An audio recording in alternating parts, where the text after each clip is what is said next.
থাকবে এবং ভগবান শ্রীকৃষ্ণ প্রতিটি জীব সম্বন্ধে তিনি জানেন,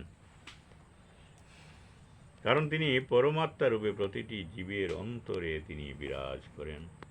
কিন্তু যদিও তিনি পরমাত্মা রূপে প্রতিটি জীবের অন্তরে এবং এই জগতের অতীত ভগবত ধামে ভগবত স্বরূপে বিরাজ করছেন, তবু অল্প বুদ্ধি সম্পন্ন মানুষেরা কি করে তাকে নির্বিশেষ ব্রহ্মরূপে উপলব্ধি করতে পারলেও পরমেশ্বর ভগবান বলে তাকে চিনতে পারে না। যে হয়তো মনে করেন যে উনি একটু পণ্ডিত ব্যক্তি, জ্ঞানী ব্যক্তি, কিন্তু তিনি যে পরমেশ্বর ভগবান সেই রূপে সাধারণ ব্যক্তিরা জানতে পারে না।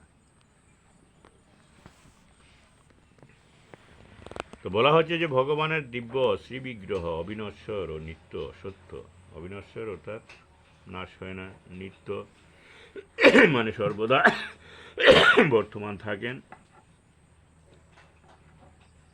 তো ভগবান হচ্ছেন ঠিক সূর্যের মতো, যে সূর্য সব সময় বর্তমান আছেন। আমরা যদিও দেখি বিকালবেলা সূর্য অস্তমিত হচ্ছে, কিন্তু সূর্য অস্ত যায় না, অর্থাৎ সূর্য সবসময় বর্তমান থাকে। তাই ভগবানও হচ্ছেন সূর্যের মতো। আমরা অনেক সময় ভগবানকে দেখতে পাই না, তাই বলে আমরা যদি মনে করি ভগবান সাধারণ মানুষের মতো জন্মগ্রহণ করছে, মৃত্যুবরণ করছে, তাহলে আমাদের সেটা ভ্রান্ত ধারণা।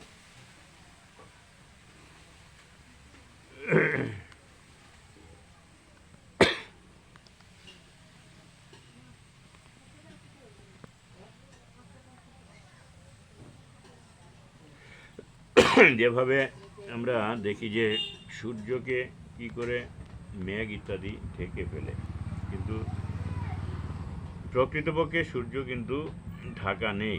চন্দ্র ও নক্ষত্র কখনোই আচ্ছাদিত হয় না, তেমনি মায়াও কখনই পরমেশ্বর ভগবানকে আচ্ছাদিত করতে পারে না।